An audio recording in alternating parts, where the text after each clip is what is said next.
Assalamualaikum warahmatullahi wabarakatuh teman-teman semua. Ketemu lagi di Kita Bisa Ya.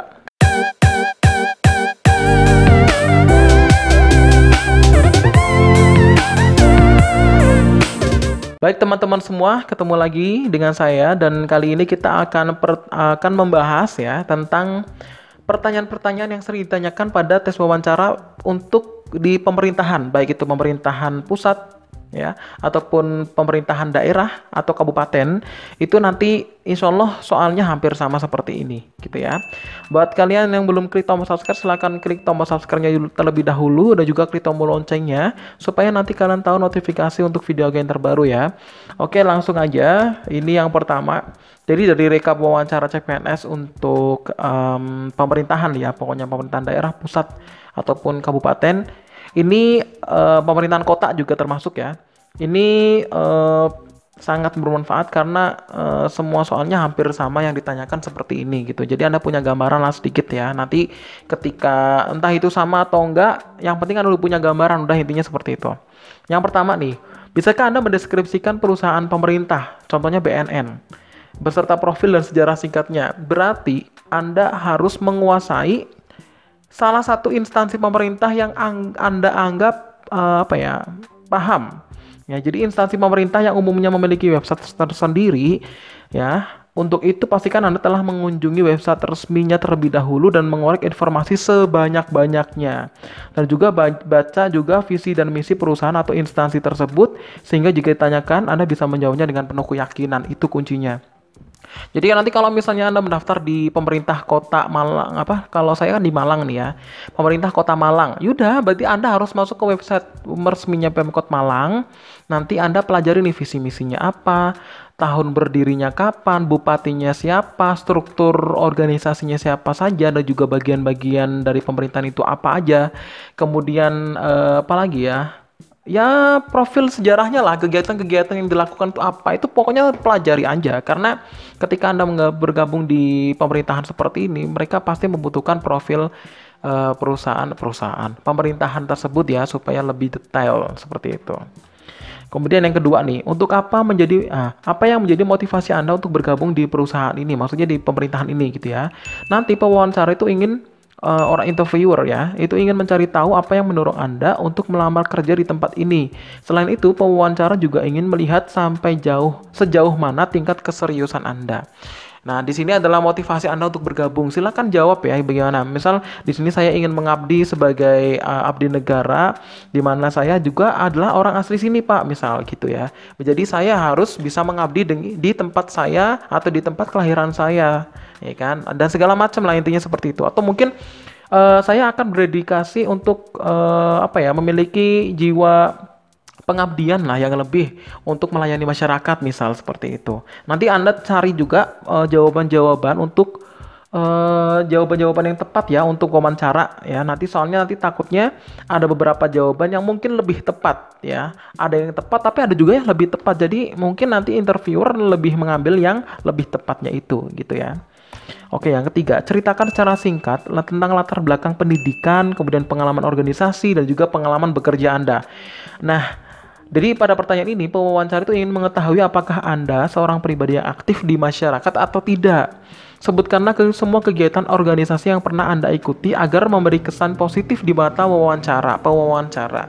Jadi ketika Anda mungkin ketika kuliah ikut BEM, ikut HMI atau PMII ataupun pokoknya segala macam yang berkaitan dengan organisasi, silakan Anda silakan Anda katakan, silakan Anda sampaikan. Kalau perlu ingat di sini pewawancara pasti membutuhkan adanya bukti fisik. Itu. Jadi ketika Anda mungkin menang lomba gitu ya, dibawa. Pokoknya SK itu penting loh, beneran penting. Karena SK itu adalah bukti bahwa kita itu ikut dalam ke organisasi tertentu. Dengan Anda membawa SK, oh berarti bener nih orang ikut BEM gitu ya misal. Oh, orang ini ikut organisasi ini. Oh, ini prestasinya ini. Silakan Anda bawa segala macam piagam, segala macam bentuk surat keterangan itu harus dibawa semua gitu ya.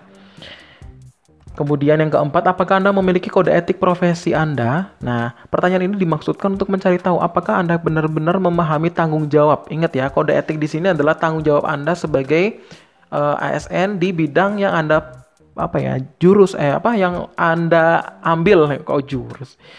Ya, jadi Anda harus mempelajari itu. Anda harus tahu peraturan-peraturan yang tidak boleh dilanggar ataupun peraturan-peraturan yang harus Anda laksanakan selama menjadi anggota ASN di bidang pemerintahan yang Anda ambil di situ.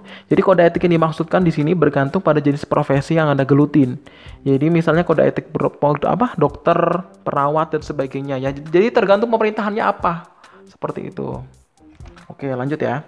Apa yang menjadi kelebihan Anda? Bisakah Anda menyebutkan kekurangan Anda? Bagaimana Anda meminimalisir kekurangan Anda? Nah, jadi di sini adalah pertanyaan ini jawab dengan sejujur-jujurnya tanpa diberi bumbu. Maksudnya berkata objektif ya.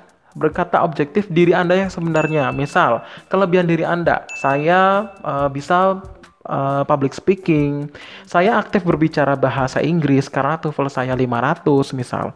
Kemudian saya juga bisa mengkoordinir teman-teman untuk bisa saling berkoordinasi gitu ya. Kemudian kekurangan Anda, mungkin Anda sampaikan bahwa saya adalah orang yang kurang rapi. Saya mungkin bisa. Ingat ya, tapi di sini negatifnya bukan yang benar-benar buruk, bukan, tapi tetap di batas koridor sebagai seorang yang bisa bertanggung jawab, intinya itu. Misal saya mungkin mengerjakannya lambat. Beda kan kalau misalnya saya tuh sering telat dalam mengerjakan tugas. Itu kalimatnya sudah berbeda. Kesannya negatifnya lebih terlihat. Tapi beda kalau misalnya kita jawab saya mungkin lebih kurang tanggap dalam menanggapi tugas gitu ya. Jadi istilahnya itu lebih enak didengar gitu, bukan mematikan pribadi kita sendiri. Kemudian bagaimana cara kita meminimalisir kekurangan tersebut? Nah, dengan cara meminimalisir cara yang seperti apa? Jadi meminimalisir yang dimaksud ini adalah mungkin saya mengikuti kursus bahasa Inggris karena saya bahasa Inggrisnya kurang gitu ya. Itu adalah salah satu usaha intinya, usaha yang Anda lakukan untuk menutupi kekurangan Anda, seperti itu. Kemudian, kontribusi apa yang Anda berikan untuk perusahaan ini? Nah, dalam menjawab pertanyaan ini, kaitkanlah jawaban dengan profesi yang Anda geluti. Berikan jawaban logis yang tidak terlalu berlebihan, sehingga pewawancara akan yakin dan percaya bahwa Anda adalah seorang individu yang memiliki visi yang jelas. Nah, kontribusi Anda, misal nih Anda melamar di bidang pemerintahan Kementerian Kesehatan nih ya. Jadi kontribusi apa yang Anda berikan? Jadi kontribusi berarti kan apa yang kita lakukan untuk orang lain kan? Nah, berarti misal seperti ini.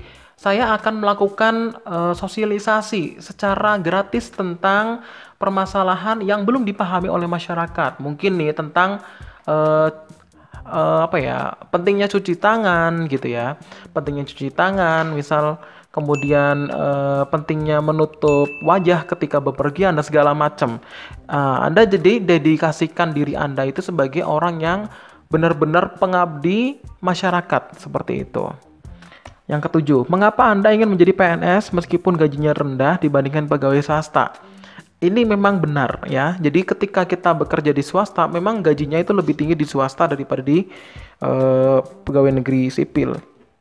Nah, jadi nanti di sini adalah jawabannya kaitkan dengan pengabdian menuju ke bangsa dan negara, itu intinya. Ya. Jadi ketika Anda menjadi ASN ataupun menjadi abdi negara, walaupun gaji saya kecil tetapi adalah pengabdian saya itu adalah untuk bangsa dan negara. Jadi saya bangga-bangga saja walaupun gaji saya tidak besar, tetapi kontribusi saya sebagai abdi negara telah saya laksanakan sesuai dengan Pancasila dan juga UUD 45. Seperti itulah intinya. Jadi nanti silakan jawab sekreatif mungkin supaya pewawancara memiliki keyakinan, intinya itu ya, untuk memilih Anda tentunya. Kemudian yang 8, apakah Anda siap ditempatkan di daerah lain? Nah, ini adalah pertanyaan yang sering ditanyakan untuk semua instansi sebenarnya. Jadi guru pun akan ditanya seperti ini, tapi kalau guru nggak ada wawancara ya, cuma CAT aja, nggak ada wawancara. Dosen yang ada. Sebaiknya jawabannya adalah iya. Karena kalau misalnya iya, misalnya gini ada tanyaan, apakah Anda siap ditempatkan di tempat yang terpencil seperti di Papua Barat misal, ataupun di Maluku ya? Jawaban Anda pasti mau nggak mau, walaupun itu bertentangan dengan hati nurani Anda, pasti jawabannya harus iya. Kenapa? Ketika Anda menjadi ASN, berarti Anda harus siap ditempatkan di tempat mana saja yang dikehendaki oleh pemerintah. Ingat itu. Itu adalah salah satu konsekuensi yang harus Anda terima karena apa? Ketika Anda menjawab tidak, itu menjadi poin yang sangat buruk buat Anda. Karena apa? Yang diinginkan oleh abdi negara itu adalah pengabdiannya. Pengabdian kepada negara itu apa? Ketika Anda ditempatkan di negara, di kota yang terpencil, berarti itu adalah konsekuensi Anda sebagai abdi negara dan harus menjalankan tanggung jawab secara penuh. Nah, terus bagaimana kalau misalnya saya punya keluarga? Berarti jawaban kita adalah, berarti saya siap akan ditempatkan di mana saja saya berada dengan membawa keluarga sebagai tanggung jawab saya. Ya, ini sama seperti soal TKP sebenarnya. Dan apa namanya? Soal TKP ya. Jadi ketika kita sudah berkeluarga, kemudian ditanya apakah Anda siap walaupun Anda sudah berkeluarga, jawab siap. Dengan ditambahi seperti ini, berarti nanti untuk istri dan anak saya akan saya tanggung biaya hidupnya. Bukan kalimatnya seperti ini, berarti nanti saya tinggal bersama anak dan istri saya dengan meminta tunjangan lebih kepada pemerintah karena apa? Saya sudah punya istri dan anak. Itu bukan seperti itu jawabannya, ya.